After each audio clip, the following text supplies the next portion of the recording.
Hello, hello. Welcome everybody to Clapback Culture.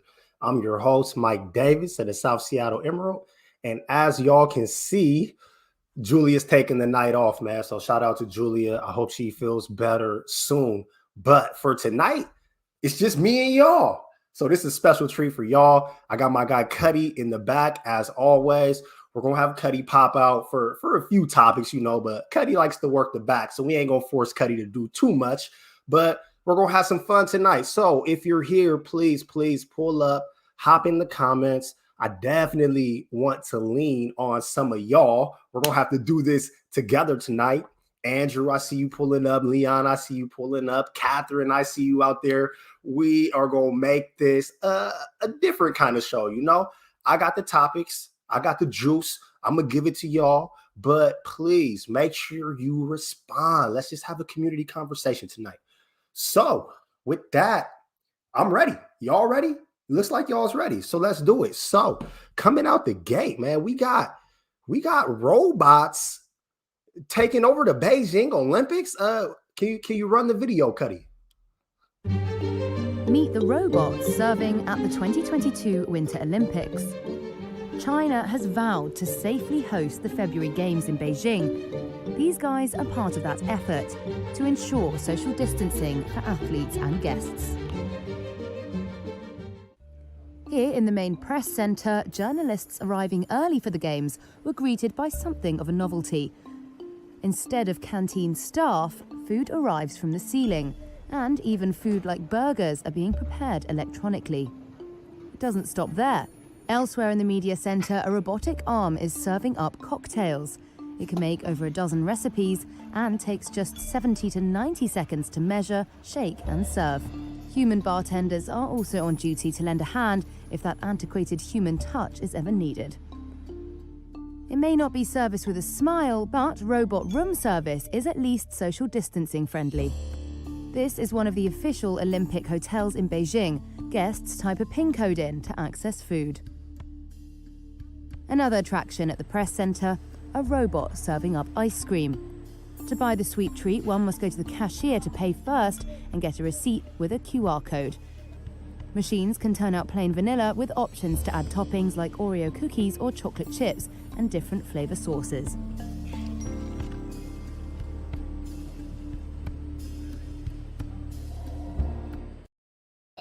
No. I'm not down for more robots. And first of all, that last machine, that was a vending machine. Okay. We can have vending machines give us ice cream without the vending machine needing to have a humanoid face. Like my vending machine doesn't need to have eyes and it doesn't need to smile at me. And as far as robots preparing my food, that's a microwave. Leon, no, Leon, you don't love it. And on a side note too, man, Leon sent me a pretty cool story about some more robot stuff, about AI, and we're going to get to that next week. But thank you, Leon, for sending that our way. But as far as like these social distance robots, look, they're doing this right now because we have the pandemic and they have a reason that they can get away with it. But trust me, if we can get away with paying robots to do jobs that typically humans have to do, humans are not going to have these jobs. And I hate to be that they're coming for our jobs guy, but these robots is coming for our jobs. I mean, this is the same way I feel when I go to the grocery store and they got the self-checkout. I hate self-check at the grocery store. When I go and I buy my groceries, I feel like part of the reason why my food gets marked up is because I know the grocery store got to pay bills. They got to pay the utility bills, and they also have to pay the worker. So yeah, mark us up. But now they're trying to roll out this self-check, make me bag my own groceries, and I ain't seeing no difference in the prices. I'm seeing less employees in the store. I'm doing more work as the shopper, yet the prices have all stayed the same. And that's the same thing that I'm thinking when I look at these robots that are doing all of this work during the Olympics. You got your robot doing the room service. You got robots preparing the food. You got robots delivering the food. This isn't going to make any of those services cheaper. This is just going to allow companies to make money hand over foot still consumers are still going to get hit, and we're not going to have any more customer service, man. I'm not really down with that, man. Oh, okay. And look, Catherine be coming with the heat. Hey, please, Cuddy, put this last comment by Catherine up there because I think Catherine is on to something. Look, I want a person to check me out. Dirty little secret. It takes a lot of people to maintain and keep tech. And I think yes, to a degree there is, but it takes less people to maintain the technology than what it takes to have people actually in the store. Thus, there is a way for companies to make more money because you got to look at this with the robots that you're seeing in that clip from Beijing. You got restaurants, you got robots running the whole restaurant. They're making the food, they're making the drinks, they're delivering the food, they're delivering the drinks, they're taking the order, they're your hostess, taking you to your seat, they're doing all of these things. Once those robots are there, they're there. You don't have to give robots a salary. You don't have to pay health benefits for robots. Robots are not about to call out sick ever. Robots don't need maternity or paternity leave ever. Like, it's just, no. Thank you, Mama Walden. I'm in the same place. Cuddy is in the back talking about self-check is the GOAT. Cuddy, you're tripping, bro. Self-check is not the GOAT, man. They're hustling us. They are hustling. Have you been in a Walmart lately? Walmart has no more employees. There's no employees anywhere in Walmart. You got these super long self-check lines. It takes forever. I'm not a self-check professional. I don't like this. I do not like this. I love to see people. I want human interactions, man. When I go to my hotel, I want to be able to chop it up with the room service dude. I want to know, like, where's it popping at? Concierge is okay, but they don't know nothing. I ain't never in my life had nobody in concierge tell me where I can go buy some weed. You need a person for that. And I'm telling you, that bellhop that's bringing your bag to your room, man, that bellhop knows where the cush is. The bellhop know where the party's at. You need that human touch, man. I'm a human. I'm all for humans. Keep humans employed. All right, let's move on. This next story, man, it's a little more serious. We talked about this last week. You know, we had those 3 teenage boys, 2 brothers and their friend. Their stepfather allegedly sexually abused their 9-year-old little sister, and they ended up killing him. Well, people, and I mean large amounts of people, like I'm looking at my notes, and my notes say that 200,000 people have signed this petition to free those boys. But as you see right here, yo, it's not even at 200,000 anymore. This thing has grown. It's past, it's almost at 500,000 people. And just a quick refresher, and you can let that down, Cuddy. I appreciate you. But so the people were calling for the release of Alexandro and Christian Trevino. Forgive me if I get that wrong. We got Juan Melendez. 2 of these boys are 18. One of them is 17. The oldest brother is being charged with capital murder. The other 2 are being charged with murder. And, you know, it's a really interesting case because while in the court of public opinions, their stepfather was already accused of sexual abuse. As a matter of fact, it's come out and the police have confirmed their stepfather had an active warrant for his arrest for another little girl that he had molested. The problem that these boys face, and, you know, last week when we talked about this, I didn't have all these details, but when they first heard what happened, the 2 brothers confronted their stepdad at home. That confrontation led to a fight. The stepdad leaves the house. The oldest brother, the one charged with capital murder, Alexandro, he chases the stepdad out of the house. Lil bro follows him, and their friend Juan ends up in the area. They catch him up the street, fight him again, beat him up again, and then they leave. Then there was a third attack where they beat him up again. Allegedly, this time they used knuckle dusters. They beat him unconscious, loaded him in the back of a truck, and left him in a field. And police are now saying that they believe that the stepfather, his last name is Quintanilla. I don't want to get that wrong, but the stepfather, they believe that he was alive when he got dropped off in that field. And I understand why close to 500,000 people are signing that petition, but unfortunately, these boys will probably never get out of prison. I mean, it's the court of law. It's not the court of public opinion. It's wrong what happened to their little sister, but the fact that they fought the stepdad 3 times over the course of one night, like they fought him at home, he left, they followed him, they fought again, he left, they followed him again, fought him again, knocked him out, left him in a field where he bled to death. Apparently, it's like they're going to go away. They're going to go away for a long time. So it's a really unfortunate situation.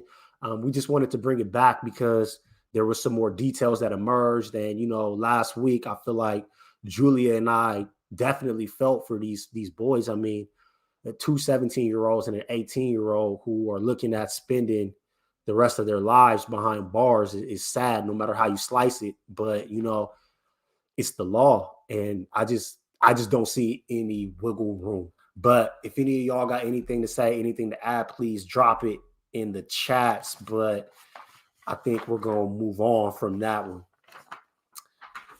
Mike Pence is back in the news. Mike Pence and your boy Trump. Cuddy, can you run the overlay? So Pence's right-hand man reportedly dished to the January 6th committee. This one is interesting to me. So what we got here, we got Mark Short, and I'm reading my notes, y'all. It's just me, so I got to bring the notes today.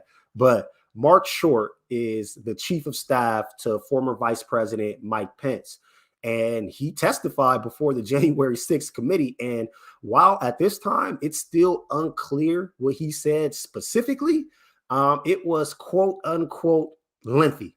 So it looks like he was in there singing like a canary. So the committee, as we all know, they've been investigating former President Trump's efforts to overturn the election for months now. And, when all of this unfolded, man, Trump wanted Mike Pence to refuse to certify the election results. And Mike Pence said no. A lot of the MAGA heads, man, these MAGA people, they were really, really mad at Mike Pence. As a matter of fact, there's footage on January 6th of some of those rioters, and they were chanting, "Hang Mike Pence." So they were mad. And Leon, that's a great point. I do not know where this guy was a year ago, but it's good that he's here now because, man, look, somebody has got to do some talking. And, Axios has actually reported that Mark Short has been very cooperative, and he showed up not only to testify, but he had some documents, he had some memos. But the important thing that I take from Mark Short coming and testifying is the fact that the January 6th committee isn't forcing anyone to testify. It's not like they're out here handing out subpoenas and forcing people to come to court and talk. They're asking people, they're trying, to work behind the scenes to convince people to come and testify. But these committees, man, they don't force you. So Mark Short came and talked all on his own. So it definitely makes sense that he would be there to spill the tea. I mean, why volunteer information if you're not going to give anything that's valid? The question that I have is, what does this really mean? I mean, at this point, I feel like in public opinion, we all know how we feel, but Trump is going to run again. And we know that Trump is going to run again. And I'm mulling it over in my head. And it's like, who's going to beat this guy? Who's going to beat Trump in 2024? Because we saw what happened on January 6th. We seen Trump's comments as things unfolded. He let his homies run up and do whatever they wanted to do. He hasn't really condemned them for anything that they did. As a matter of fact, in our next story, we're going to go visit former President Trump because he was in front of some cameras and he had some interesting things to say. But before we get there, it's just, I mean, the Democrats aren't really helping themselves right now, man. Like coming off of Trump, I mean, a lot of us would agree it wasn't the best presidency, man. Like he was a horrible guy. And the Democrats had an opportunity to come in right now and turn everything around. But look at where we are right now, man. We're like, with COVID is still here. It's still rampant. We got the Omicron, and even though Omicron hasn't really hit people as hard with the symptoms, it's still running a toll on our economy. Like we're like all of the problems that persisted because of COVID, all of those problems are still with us today. We haven't really moved on as a society from the point when Trump left to being this far into Joe Biden's presidency. And on top of like the COVID stuff, I mean, when you look at the campaign that Joe Biden ran and you look at all of the promises that he's made, I mean, he hasn't delivered on any of those promises. So it's like, what are we really doing here? I mean, I just seen a news clip today about Joe Biden saying a bunch of nice things about Mitch McConnell. And I don't want to quote Biden here because I don't have it in front of me, but it's like Joe Biden is still in this place of trying to play nice with the Republicans. He's still dancing in this middle ground when it's clear that the Republicans are never going to support him or support anything that he wants to do. So it's like, at what point do you show that you do have a spine and start playing hardball? And he's really failed. And like, I just feel like we really could have moved past Trump if we had a strong candidate from the Democratic Party that came in, turned everything around. We moved past this COVID stuff. Our economy was strong. People had jobs. He delivered on a lot of the social infrastructure stuff, man. Look, there's a lot of people that voted in our last election that are not going to vote in this next election. I mean, I guess I can't call it facts because I can't predict the future. But when you look at where we were in the world as far as how many people in America were working at home, how many people that were usually caught up in the hustle and bustle of their daily lives had their whole lives halt. And now we're all in the house. And now we're all on the screens. People watch the news more during like 2020 summer than people have ever watched the news anytime before. Trust me, I'm in the media. I'm telling you this. So people voted, man. People came out and there were historic numbers of that last vote. I don't think that we're going to see that many people vote in 2024. Like, it just doesn't seem likely that will happen. So how are you going to get people on the fence? People like me, that last election, that's the first time in my life that I've ever voted in a presidential election. And the reason why I'm probably hanging so hard on the COVID stuff is because that's how Biden got my vote.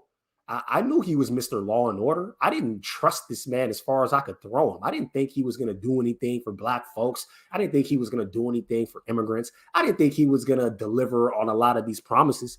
But I did think that as a career politician, that he would have been able to maneuver a little bit better to get us through COVID. But you got a lot of Republican governors, guys like DeSantis out here who were really just, they worked so hard to make sure that the COVID numbers in their state stayed high. And you look at what they did with all of their COVID policies, man, they don't want to force people to wear masks. They want to force kids to come to school in person and not make them wear masks when they get there. I mean, they're doing all of these things that are going to keep the COVID numbers high. And as long as people have to breathe air and people are allowed to travel, it's just going to keep spreading. So it's just... Oh, Mama Walden just hit me with one, man. You gotta put that up, Cuddy. You gotta put that up because Mama Walden, she's probably right, man. You know what I'm saying? I respect the elders, and she said, if you don't vote, you will be back in Jim Crow. But to that, I say, we're already trending back to Jim Crow. Are we not? When you look at everything that's going on with like critical race theory, and I mean, it's like, yes, the Democratic Party is weak, but I don't feel like Joe Biden stepping in slowed our descent back into Jim Crow. I really, really don't. I don't see it. I just seen somebody else drop mass incarceration into the chat.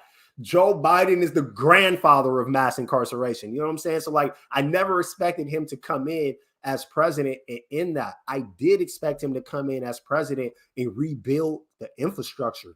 That's what I thought that I would see. I thought that in a lot of ways where Trump went too hard, Joe Biden would have had course correction. Andrew Vroom in the chat just dropped the border. That's a big one. I mean, look at the immigration policy that Joe Biden has ran. Look at these ICE detention centers, man. Joe Biden is putting more people in ICE detention centers than Donald Trump did. You know what I'm saying?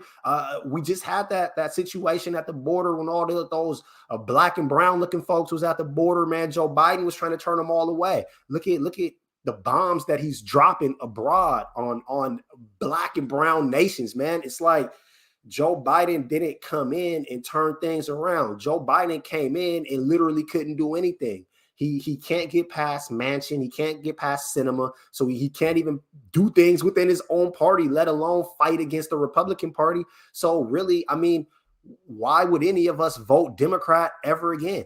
These are a lot of the reasons why I never voted Democrat in the first place. I never believed that Democrats had black people's back. And as a black man in America, there's no politician that represents me. But I think that people rallied really hard against Trump to get Biden in. And by people, I mean black people. I'm talking Stacey Abrams. I'm talking about black women in southern states that were working their butts off to get folks to vote. They did all of that work to get Joe Biden in office. And if you pull up his Lift Every Voice plan and just go line for line, he literally hasn't delivered on anything. Wealth gap, education gap, student loans, healthcare. There's just so many things that he's dropped the ball on. So, and I'm not even trying to make this about Joe Biden like that, but we got to show you, run the clip, Trump. Just run the Trump clip, Cuddy, and then we'll come back and keep going. We begin, though, with those new developments from former President Trump, who used his rally this weekend in Conroe, Texas, to tease not only a presidential run, but presidential pardons, this time for all January 6 rioters.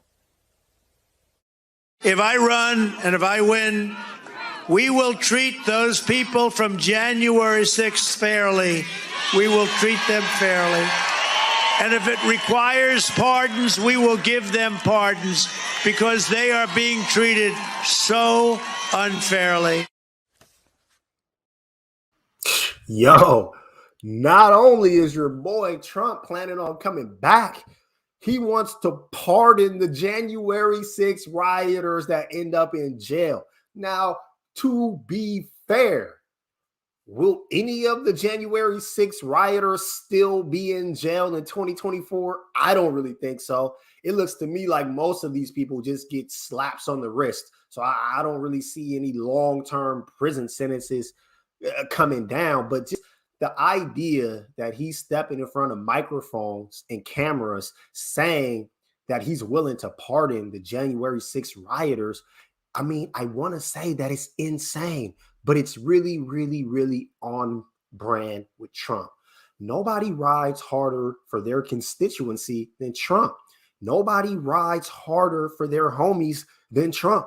When he says this, I believe it. Trump was giving out pardons like candy. I encourage all of you out there too. Google this.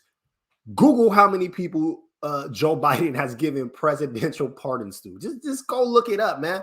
Joe Biden is the grandfather of mass incarceration, man. Joe Biden doesn't want to see anybody get out of jail, but it's really interesting that the Department of Justice isn't going a lot harder to put those January 6 rioters in jail.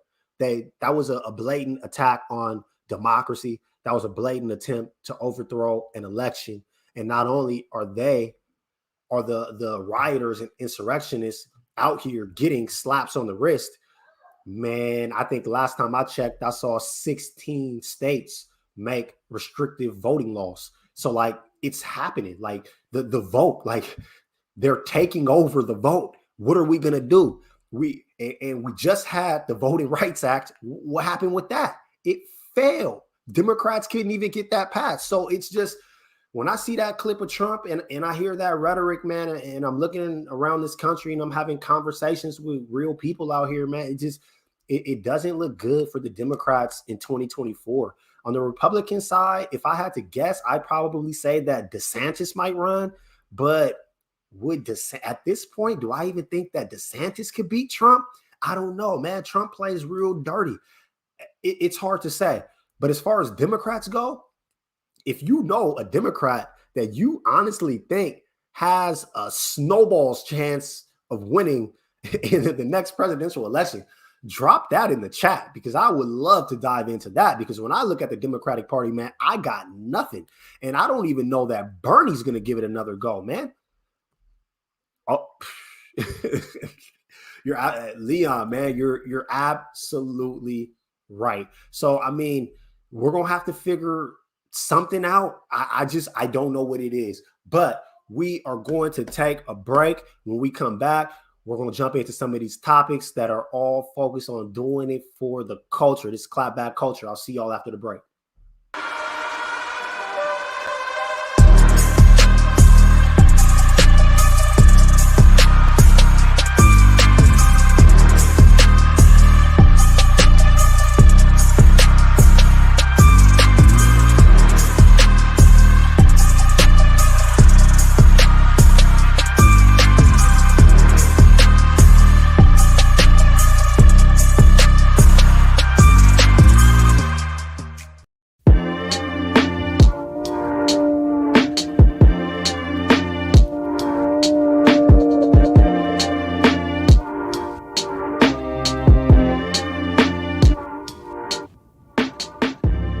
Converge Media produces culturally relevant content for Black and urban audiences. Our coverage is raw, transparent, and objective, praised by community leaders, government officials, and residents.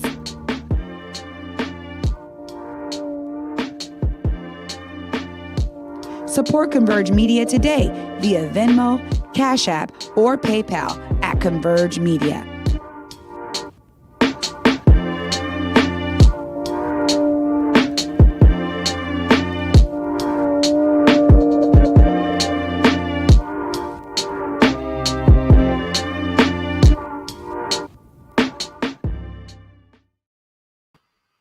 Welcome back to Clapback Culture. I'm your host, Mike Davis. Jessie is not with us tonight. Sending a lot of love to Julia.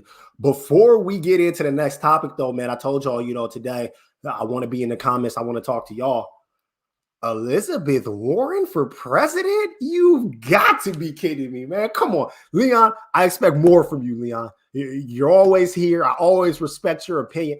There's no way Elizabeth Warren will win. I don't think that she's ready to play dirty enough, man. Like, Trump is going to call her Pocahontas and he's going to make fun of all of that stuff again. And, she's just going to fold under the pressure. You want to beat Trump, man, you're going to have to play a little dirty, because he's going to play dirty. Warren's a good name to put out there. That's a progressive candidate, but I don't see it happening, man. Also, too, man, we really need a third political party, to be honest. I felt like that for a long time. I joke about the Pocahontas stuff. The real reason why I think that Elizabeth Warren wouldn't win, I just think that she's too progressive. I think that the reason why we kept passing on Bernie Sanders, like Bernie, we could have had Bernie, but they put up Hillary. We could have had Bernie, but they put up Joe Biden. I think that the Democratic Party is really is kind of split right now between the moderate Dems and then the progressive Dems. And then you got Democrats like Manchin and Sinema, who aren't even Democrats. Darnell, that's hilarious. That's hilarious. But, it's hard. Like, I'm not knocking Elizabeth Warren on her politics. I'm knocking her on how progressive she is and where we are as a country. The racial awakening of 2020 feels like it was decades ago, man. Like, we're not even in this racial awakening anymore, man. Look around the country. Look at what's happening. Like, we didn't get anything from this quote unquote racial awakening. We didn't get any legislation. The George Floyd Justice and Policing Act failed. I just seen Joe Biden the other day on TV talking about giving more money to the police. You know what I'm saying? Like we're talking about defund or reallocate funding from polices to go support community. Joe Biden's out here talking about, nah, we're just going to give more money to the police. Let them decide how to train themselves like we've always done. But the thing is, Joe Biden is speaking to the constituency, man. Like he's speaking to a specific set of Democrats. I don't know that a progressive candidate is going to step up and actually be able to win. I don't know that the Democrats would even allow a progressive candidate to be their candidate for president. So we'll see how that goes. Mama Walden, you are hilarious. I would be willing to bet you a dinner at communion. Trump will not spend not one night in jail. Mama Walden, if you take that bet, drop it in the chat. I would love to take you to communion and if I leave, but yeah. And you're right, Mama Walden. Put that up there. Many progressives. Yes. Many progressives are racist. That's part of the reason why I didn't vote. And it's not because I want to slide back into Jim Crow. It's because I don't trust these candidates to care about me. And if you don't care about me, you're not about to get my vote. And Andrew Vroom, I see your comment. You know we're going to talk about the NFL. We just got a couple of topics that we get to before we get to this racism in NFL. Right now, I got to bring my guy Cuddy in for this next topic, man. This is a big one for our community, man. We got more than 12 HBCU campuses were targeted with bomb threats. Thank you for putting this overlay. I mean, look at this, man. Look at this map, y'all. These are crazy. And this is the first day of Black History Month. And I'm going to toss it to you, Cuddy, but I want to say that this isn't even an isolated incident. We had 8 HBCUs on Monday receive bomb threats. And then going all the way back to January 5th, we had HBCUs receive bomb threats on that day as well. So, Cuddy, you went to an HBCU, man. What's your thoughts here? Even before speaking on going to an HBCU, this whole wave of bomb threats actually hits home because my little sister is a part of that experience. My little sister is currently a sophomore at Xavier University. And I believe it was Monday. She hit the family group chat and was like, hey, you guys, just letting you know that I'm fine, that our school got a bomb threat, so they canceled class. I'm about to go back to sleep. But it's like, she played it off so smooth, but the fact that that's like real life and that's a reality for her, for that to be something to experience, not only just at schools, because I mean, yeah, you have that caliber of events or like things to happen at PWIs as well, but just with the whole climate and this like the world that we're in, and the fact that's like hearing something like that and knowing that my baby sister is down there, like, yeah, it's a threat, and yeah, have we seen the bomb actually go off at one of these schools? No, but the fact that you don't know what people are capable of, so I wouldn't put something like that past anybody, And so I just be like, dang, like I can't even get to her that fast. She's all the way in New Orleans. I'm up here. So it's definitely something to like on the back of my mind that I worry about. As far as going to an HBCU, bro, just knowing that the things that like the culture of an HBCU and the things that is cultivated and what's the society of an HBCU has going on, it's like it doesn't. A bomb threat and you bringing that over here doesn't even correlate to me. Like, how do those two things even cross paths, bro? And it just goes back to like, it don't just racism and the things that we've been through just as Black people, as a culture, like to have to still go through these things, bro, hundreds of years later, it's just not cool to me. And it's like definitely something that you feel me needs to be addressed and shouldn't be taken lightly. It needs to be followed up on and honestly find the root source of these bomb threats. Because the fact of having in that short amount of time, having that many different HBCUs be threatened, there has to be some correlation between those threats going around, like whether it be the parties that know each other or it's one single party doing all of them. So something like that with the technology that we have and tracking down people, the same way the government can go find all those people that did the PPP loan, they can do some type of technology or work to find out who are making these threats, bro. So I feel like we need to use our resources and our tools wisely, and this is not something that needs to be taken lightly. Thank you, Cuddy, man. I'm gonna let you go. I You already appreciate know. you jumping on and saying that, man. And just to drive it home, man. First and foremost, man. Shout out to little sis. I'm glad to hear that she's doing her thing, man. But Yes. it feels targeted, man. It's too many for it to be random, and it's also happened on other dates. And I can't let this topic slide without pointing out the fact that the reason why we have HBCUs is because white folks didn't want us going to their schools. Like, that's really what it comes down to. Like, we had to have our own schools because they didn't want us in their schools. Now that we got our own schools, this is what white folks are still doing, man. Like, this is their kids, man. Their kids in college trying to go to school, learn, do their thing. They're living through this pandemic. They got all of these pressures anyway. And to just have all of these bomb threats happen, kids can't feel safe. You can't feel safe. And for me, from the outside looking in, I know that, one bomb threat to one school might be random. It might be somebody just messing around. But having this many, I mean, put the map back up one more time, Cuddy. Look at how many schools that this is on the same day. That just happens to be the first day of Black History Month, while our social climate is fighting against critical race theory. It doesn't feel like a coincidence to me. It definitely feels like more than one single party. So, shout out to all the kids out there just trying to go to school, get an education, and be safe. My heart goes out to all of y'all, and I sincerely hope that there isn't any actual bombs. And as of now, we haven't found any. But we got to move on, man. We got to move on. We got a real interesting one right here. I'm peeping the chat. I know y'all want to get into the NFL, and Mike Davis is gonna have something for that. But before we get there, we gotta stop right here. We gotta talk about Whoopi Goldberg. Cuddy, is this an overlay?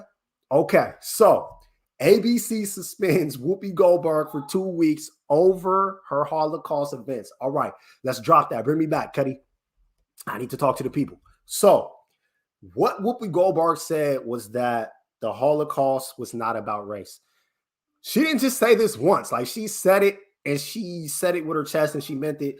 She actually went on Stephen Colbert on the first, and she reiterated it, man. And this is a tough one for me, man. This is a tough one for me. And I'm going to tell you why it's a tough one for me, because I disagree with what Whoopi Goldberg said. But my goodness, do I understand why she said it. And just because I understand why she said it doesn't mean she's right. Doesn't mean that I say it. Darnell, that's how you feel. There's a heck of a lot of people out there that wanted Whoopi to be fired. And it's ironic to me, too, because the people that I see calling for Whoopi Goldberg to be fired are the same people that get so pissed off at cancel culture. Those same people on the right, those same Fox News media talking heads that get so pissed off at cancel culture are out here demanding that Whoopi Goldberg be canceled. It is so disingenuous. But I do want to talk about what she said, man. So first and foremost, the Nazis believed that they were the superior race. It's hard to say that the Holocaust wasn't about racism when it was driven by the belief that one group had racial superiority. I think what Whoopi said was that, in her view, it was about ethnicity and not about race.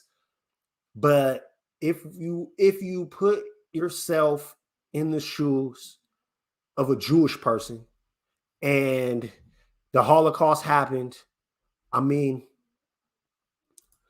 sorry, I'm reading the comments as I'm talking. I understand, but I want to talk about where Whoopi was coming from, because race is a social construct, man. Like, there's no real merit to race. On a biological level, when you look at race, some people have more melanin in their skin than others, but outside of that, man, humans are just humans. And if you look at our DNA, it all goes back to a common ancestor who we all know was a woman in Africa. But the idea of race is very important. And I see Catherine's comment, and I also saw what she said on Stephen Colbert. And I'm not willing to go as far as to say that I agree with her, but I do want to break down for people where I think she's coming from. As a Black person in America, we don't have a choice, man. Like Mike Davis can't be white passing. I got brown skin and dreadlock hair. Like I'm Black. When I walk around, I'm Black. When I go to that job interview, I'm Black. When you know what I'm saying? When I get pulled over by the police, I'm Black.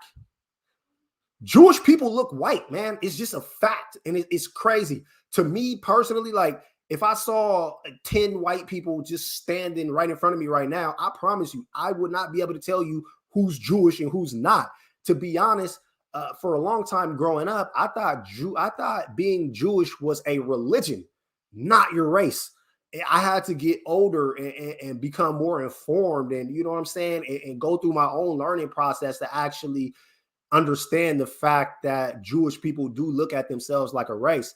I think it gets a little deeper, though, when we're talking about Whoopi Goldberg, because Whoopi Goldberg works in Hollywood, man. And you got to look at the power dynamics that are at play in Hollywood. Whoopi Goldberg is a Black woman, a heavyweight Black woman with dreadlocks named Whoopi working in Hollywood, man. You don't know how hard it had to be for Whoopi in Hollywood. And when she's in Hollywood, who does she see in all the positions of power, man? It's white Jewish people. When Whoopi Goldberg is looking at race, she's looking at race through the lens of oppression.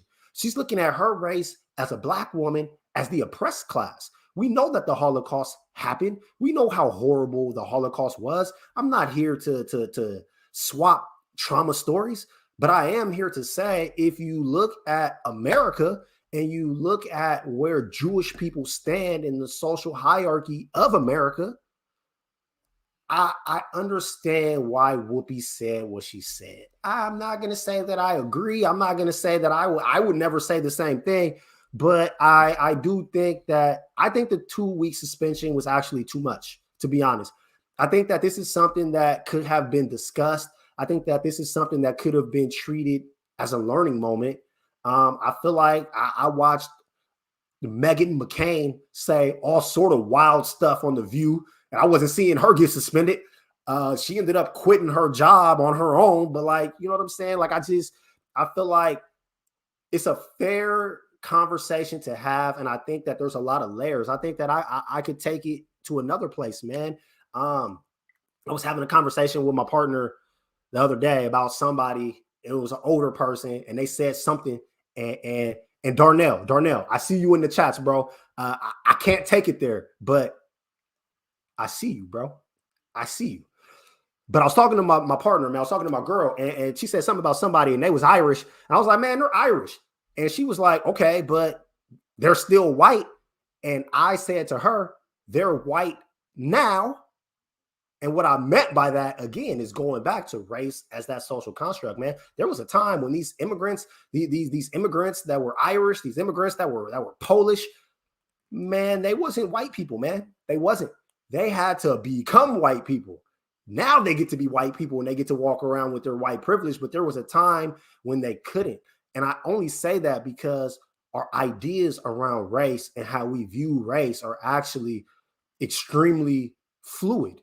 It changes. It changes. The only thing that hasn't changed really is where Black people stand. We haven't been fluid. We've been Black since we got here. We was Negroes then, and we're going to be that for who knows how long. So when I hear Whoopi Goldberg say that, I understand where she's coming from. She's coming from a place of, to her, race has a connotation that's linked with oppression. And in her experiences, she's not seeing the present day, right here, right now, oppression. She also felt that it was an ethnicity and not a race. So I just wanted to say that. I just wanted to put that out there. I'm peeping the comments. Yeah, man. I feel like y'all's with me, man. But man, we're running out of time, man. I didn't think that we was gonna run up against it like this, man. What we're gonna do, we're gonna take a real quick break, and then when we come back, I'm gonna bring Cuddy on, and we're gonna talk about this NFL story. I'll see y'all real soon.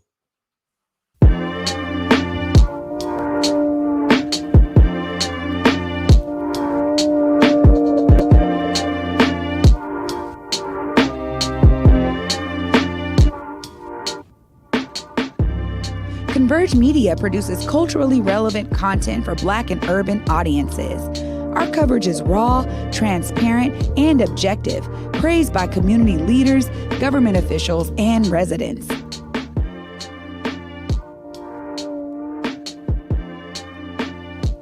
Support Converge Media today via Venmo, Cash App, or PayPal at Converge Media.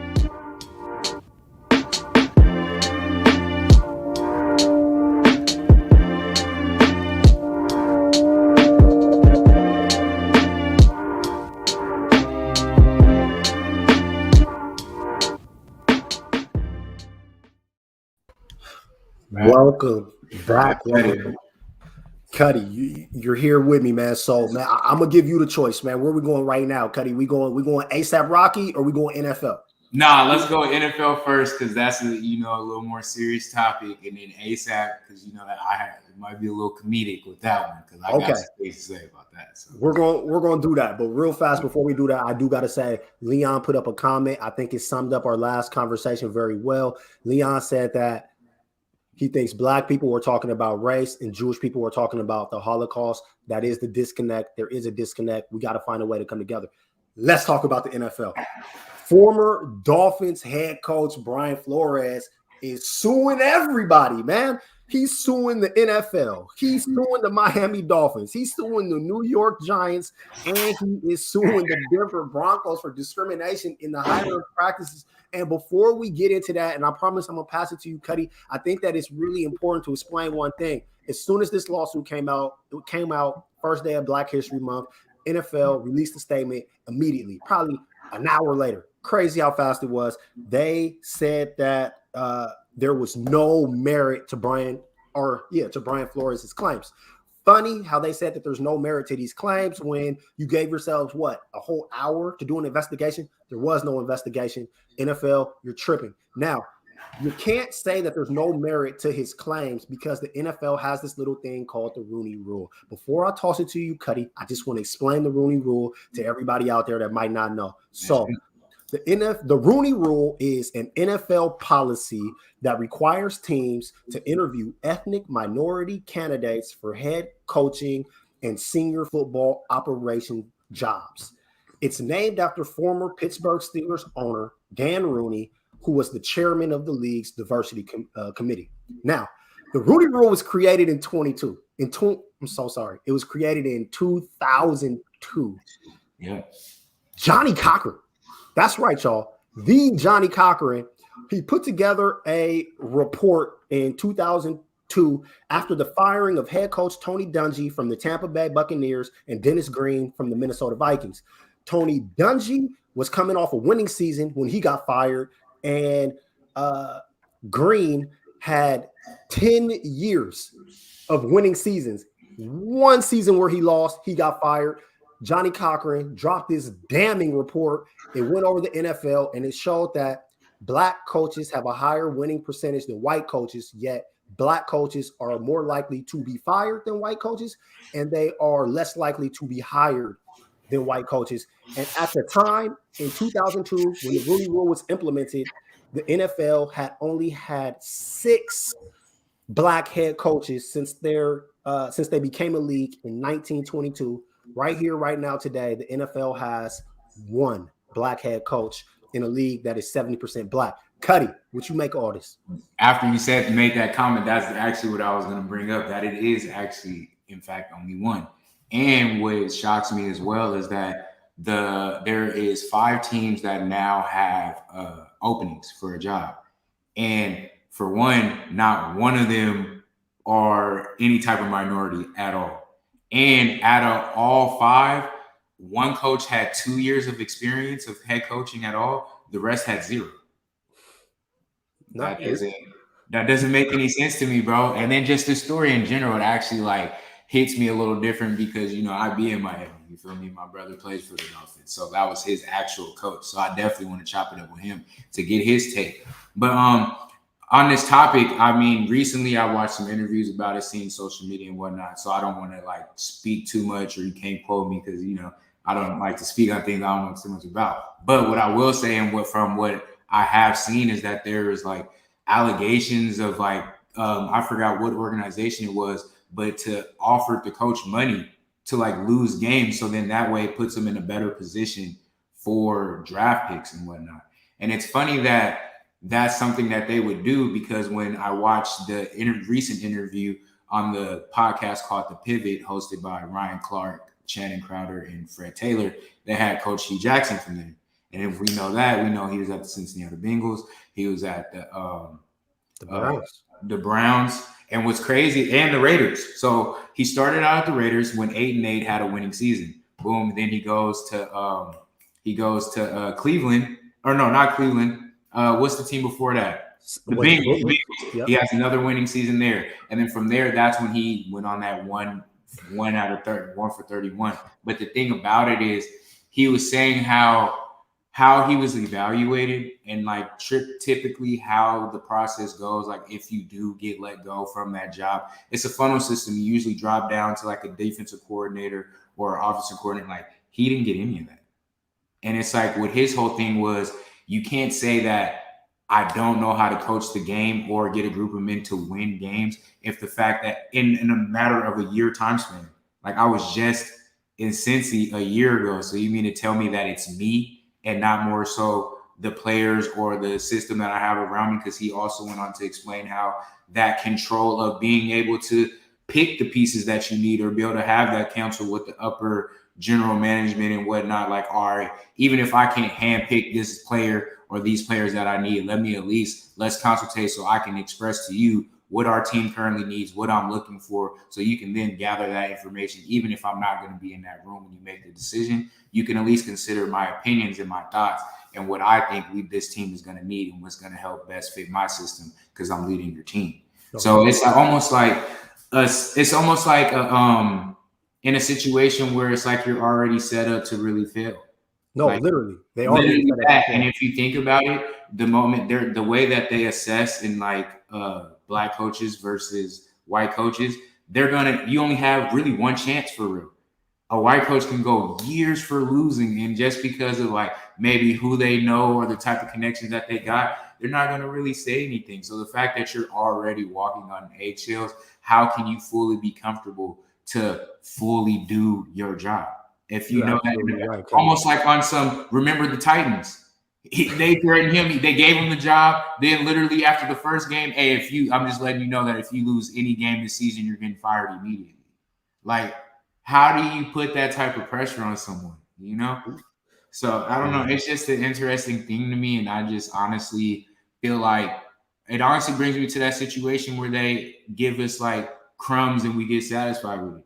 The fact that there's only one black coach, and the fact that majority of the NFL, when you talk about players, is black people, how is it that there's not more representation on the admin or across the board when it comes to coaching staff? But one thing I would give some praise to is the head coach in the staffing at Tampa Bay Buccaneers. And in those leadership positions, they're led by black and African-American people. So it also shows as an example that we're very well capable of leading. And so, yeah, I don't know. I just think it's not cool, bro. I think that they definitely are using it as like that token black coach up there so they can shut us up so we don't say anything. So you can't say, oh, we don't hire minority coaches, when it's like, yeah, you hire them, but look at the situation that you hire them in. It's almost like the system's geared for them to get in and get out of there, you know? Yeah, well, one thing too that's interesting is the Rooney Rule is named after Dan Rooney. He was the owner of the Pittsburgh Steelers. We keep saying that there's only one black head coach. He's at the Pittsburgh Steelers. And on top of that, the Pittsburgh Steelers have only had 3 head coaches in the history of their organization. They don't fire coaches. So they brought Mike Tomlin in. He was not a Rooney Rule hire. They made that clear. They also interviewed Ron Rivera, who's Hispanic. Mike Tomlin got the job off merit, and he's actually done a really good job. I think what really bothers me about this Brian Flores situation is that the Miami Dolphins thought that they were going to be terrible. He came in and the roster was terrible. Then they told him that they would give him $100K per game to just lose. Brian Flores didn't want to lose. What they really wanted to do was the same thing that they did to Hugh Jackson. There's reports now that the Browns were paying Hugh Jackson $50K a game to lose. They wanted Flores to lose so that they could fire him once they got the draft picks and the team got good. The problem with that is you put a white coach right in there, so then it fits that. And Flores started winning. And that's the crazy thing about the Dolphins. Brian Flores had 2 back-to-back winning seasons. Those are the Dolphins' first back-to-back winning seasons in 20 years. How do you fire a guy to witness though? So I'm definitely praising that. Now, I gotta ask you though, Cuddy, I got a question for you. What do you make of this? Because part of his lawsuit is discrimination in the hiring process because he felt that these Rooney Rule interviews were a sham. People have been calling these Rooney Rule interviews a sham for years. It's very documented. A lot of writers have written about it. It's a very, very hard thing to prove. In this case, we got Bill Belichick, soon to be Hall of Fame coach from the New England Patriots. He accidentally sent a text message to the wrong Brian. He sent Brian Flores a message that was meant for Brian. I don't have his last name in front of me. This white Brian interviewed for the head coaching job of the New York Giants. The New York Giants were going to hire him because of the Rooney Rule. They had to give a black guy an interview. They were going to give it to Brian Flores. Before the interview happened, he gets a text message from Bill Belichick congratulating him on getting the Giants job. Brian Flores is like, what do you mean? I didn't. How did I get the job? I don't interview until Thursday. Then they realized Bill Belichick made a mistake, sent it to the wrong Brian, and it looks like that was the straw that broke the camel's back. That was when Brian Flores was like, nah. I got to say something. Yeah. But my question for you is, does Brian Flores now become Colin Kaepernick? Do you think that he's going to be yes. Or do you think he'll work again? Yes, but the fact he knows that yes, for sure. And what's crazy that you brought that up, because now you just gave me context, because I've seen memes and stuff on Twitter like, oh, Bill Belichick's phone is only like 2 names now. And I'm like, dang, where did that come from? So the fact that you say that, bro, it puts everything together. But to answer your question, yes, this is definitely going to give him that Kaepernick treatment. But it also, we can point out and say this, he knew that going into it. He even said this very well cost me my coaching job and what I love to do and what I feel like I'm put on this earth to do. So with the fact that he already knew that sacrifice, I feel like it's going to be more beneficial for him taking this, being that sacrificial lamb right now. And the fact that he understands that, and I feel like he knows exactly what he's doing. Yeah. As far as what his plan may be, because at the end of the day, you don't do something like that could potentially blackball you in your own career path without knowing that there's a bigger picture that I'm sacrificing for. So although he might be taking this bullet, this might also bring up a lot of conversations and make a lot of different policies and rub some other people the wrong way. We're like, dang, maybe we do need to reconsider how we do things, and we can start seeing a lot more minority coaches and just staffing in general come in from this years from now, which I hope is the case because, yeah, as you can see, with 32 teams and you only have 1 black coach, but out of those 32 teams, damn near 60% plus is black on your roster. So how does that work? No, you're absolutely right. And I know that we're out of time, y'all. We'll definitely come back to this topic, man. It's a big one. Man, I had another note and we don't got time. We talk about Rihanna. Oh, man, look. We got to do it. We got to do it next time, y'all. I apologize. We are at the hour. That is our show, man. I had so much fun kicking it with y'all. I appreciate you. I am Mike Davis. You can find me at the South Seattle Emerald. You can also find me on Converge morning update show Wednesday mornings around 11:08. Man, they usually get me in pretty fast. I have a lot of fun with those guys. Cuddy, what you gonna be up to, man? Where can people find you? Man, you guys can find me on Instagram at Cuddy the Sensei. That's my main platform that I use. We got a lot of things going right now, whether it be Converge. We got some new merch coming, so I know you guys keep seeing that commercial that I'm playing. So you guys can definitely expect a new commercial with some new drip once we get that stuff going, bro. And yeah, we just getting after it, bro. You can, like I said, you can follow me at Cuddy the Sensei on IG. Perfect. All right. Well, that's our show for tonight. Thanks for joining us. Appreciate all y'all in the chats. Y'all came strong tonight. Had a lot of fun. Good night, y'all. Peace.